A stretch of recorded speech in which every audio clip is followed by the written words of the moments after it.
began preparing for the second winter in the conditions of a full-scale war by Russia against Ukraine and the refusal of gas supplies from the Federation in advance. The EU has filled underground storage facilities to an average of 95% 2 months ahead of the schedule. The weather was also helpful. Last winter was warm and about 25% of blue fuel remained in reserves. The 100 billion cubic meters that the EU has accumulated will be enough to cover a third of winter demand, experts say.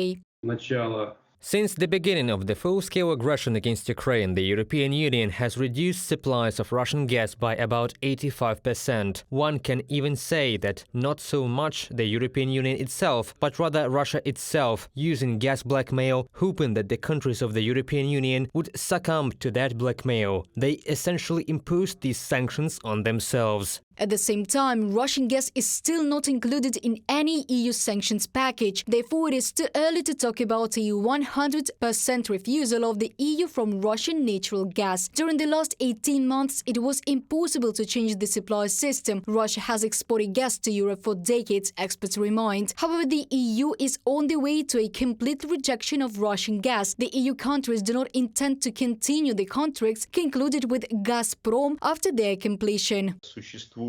There are states that are still diversifying the roads through which Russian natural gas comes, and there are companies that are simply unable to refuse Russian supplies, since this will lead to colossal fines that they must pay, and the government, of course, is not able to compensate the full extent of these losses. To win the gas war unleashed by the Kremlin, Europe is not only building LNG terminals and implementing energy-saving and energy storage programs. Russian supplies, despite Moscow's threats, were replaced with gas from other countries.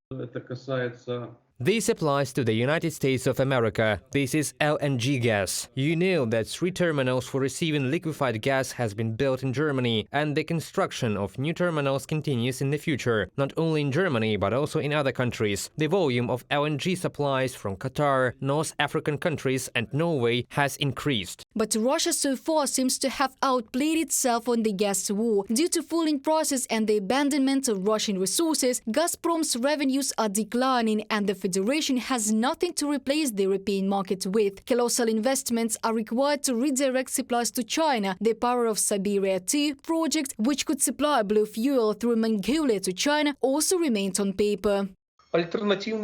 There are no alternative markets for Russian natural gas. There are simply none, period. Because for more than half a century, first the Soviet Union and then the Russian Federation, they have been tying Europe to themselves with numerous strings of gas pipelines, the capacity of which was many times greater than the capabilities of the Russian Federation to export gas. This was a deliberate policy, and it was intended to use natural gas as a political lever. At the same time, for the first time, Ukraine plans to get through the winter using its own gas. This is stated by the Naftogaz state gas extracting company. The price of gas will be stable in Ukraine, Naftogaz management promises. Reported by Diana Kolesnik, Larisa Zubenko, UATV News.